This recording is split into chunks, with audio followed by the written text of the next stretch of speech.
Ce jour-là, dans la banlieue de Dijon, l'antenne GIGN est à l'entraînement. Au menu du jour, un exercice que tous ces gendarmes d'élite doivent maîtriser. Pour l'occasion, 2 hélicoptères sont mobilisés.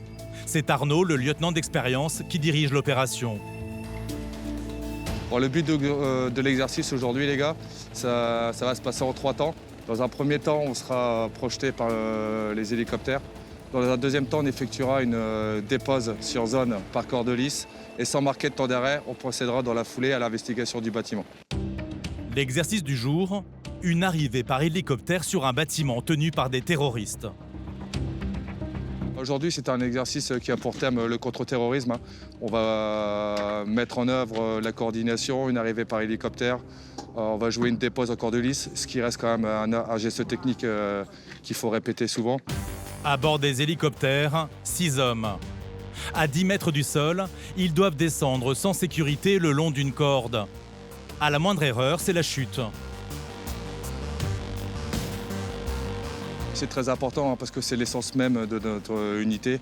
C'est des gestes qui restent relativement techniques et c'est des choses qu'on a besoin de driller, de répéter inlassablement pour garder les automatismes et aussi garder la connaissance de nos partenaires en fait. Le jour J, pas question de reculer.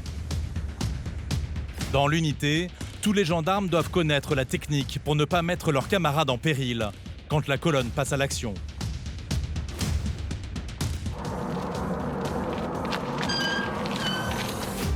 Sans attendre, il faut enchaîner dans ce bâtiment d'entraînement où les gendarmes répètent tous les automatismes de l'assaut.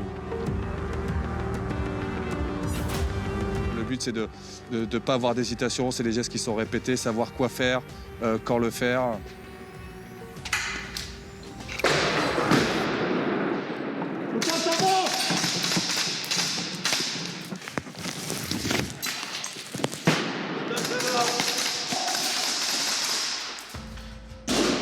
Une fois en opération, il n'y a absolument plus de place pour les hésitations ou les actes de réflexion. Il faut que tout soit des automatismes, il faut que tout soit parfaitement drillé.